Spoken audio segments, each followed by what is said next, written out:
नमस्कार दोस्तों। आज हम इस वीडियो में आषाढ़ अमावस्या के बारे में कुछ बातें करते हैं। आषाढ़ अमावस्या सनातन धर्म में अहम मानी जाती है। यह तिथि पितरों को समर्पित होती है। इस दिन पवित्र नदियों में स्नान, दान, पुण्य और पितरों का श्राद्ध करना शुभ माना जाता है। इस बार आषाढ़ अमावस्या पर वृद्धि योग, वेशी योग और गुरु आदित्य योग का शुभ संयोग बन रहा है। ऐसे में आज जानेंगे कि आषाढ़ अमावस्या की सही तिथि क्या है, सही मुहूर्त क्या है, शुभ मुहूर्त क्या है और महत्व क्या है। आषाढ़ अमावस्या का हिंदू धर्म में विशेष महत्व है।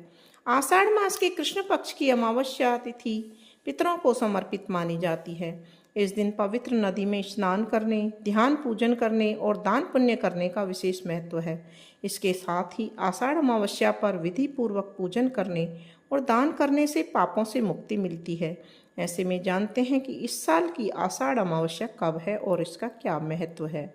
आषाढ़ मास के कृष्ण पक्ष की अमावस्या जो इस साल 24 जून को शाम 7 बजे शुरू होगी और 25 जून को शाम 4:02 पर समाप्त होगी। ऐसे में आषाढ़ अमावस्या 25 जून 2025 यानी कि बुधवार को ही मान्य होगी। ऐसे में पितृ कर्म से संबंधित कार्य 25 जून को मान्य होंगे।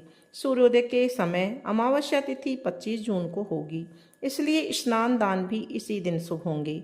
इस दिन वृद्धि योग, वेशी योग, गुरु आदित्य योग का शुभ संयोग बनेगा। इस समय दान पुण्य आदि काम उत्तम माने जाएंगे।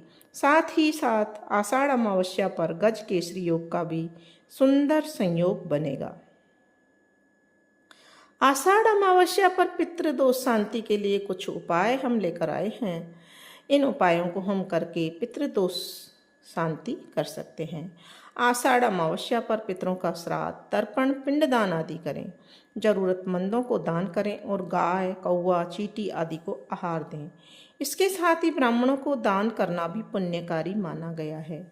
आषाढ़ अमावस्या के दिन तामसिक पदार्थों के सेवन से बचें। पितरों की आत्मा को शांति मिलेगी। इस दिन बाल काटने, नाखून काटने, झाड़ू आदि खरीदने से बचें। आषाढ़ अमावस्या पर घर में घी का दिया जलाएं। पीपल के पेड़ पर जल दें और एक दिया जलाकर उसकी 7 बार परिक्रमा करें। बहते हुए साफ पानी में 5 लाल फूल और 5 दिए प्रवाहित करें। कम से कम 9 कन्याओं को भोजन कराएं और पितृ स्त्रोत का पाठ करें। आषाढ़ अमावस्या के दिन लोग गंगा या अन्य किसी पवित्र नदी में स्नान करते हैं और अपने पूर्वजों की आत्मा की शांति के लिए श्राद्ध भी देते हैं। ऐसा कहा जाता है कि इससे मोक्ष की प्राप्ति होती है। इसके अलावा आषाढ़ अमावस्या पर कुछ खास पौधे लगाने पर भी ग्रह दोषों से मुक्ति मिलती है। साथ ही पितरों की आत्मा संतुष्ट रहती है। उनके आशीर्वाद से 7 पीढ़ियां सदा खुशहाल रहती हैं। तो आषाढ़ अमावस्या पर आप भी ऐसे पौधे लगा सकते हैं। ज्योतिष शास्त्र और वास्तुशास्त्र दोनों में ही नीम के पेड़ का महत्व बताया गया है। ज्योतिषियों के अनुसार नीम के पेड़ के होने से, घर में मौजूद होने से राहु के साथ शनि की दशा से मिलने वाले कष्टों से राहत मिलती है।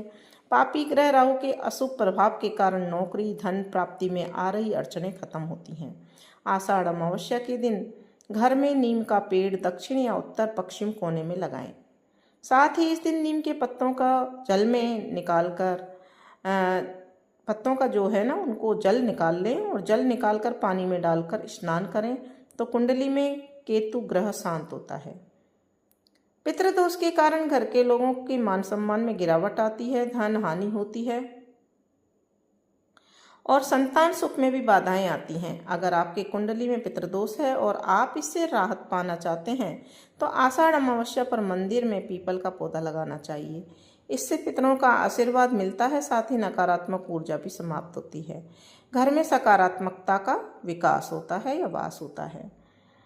आषाढ़ अमावस्या पर सिर्फ पौधा लगाना ही काफ़ी नहीं, इन पेड़ों की पूजा का संकल्प भी लेना चाहिए।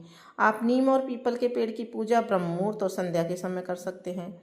इसके लिए सबसे पहले पेड़ को गंगा जल से शुद्ध करें।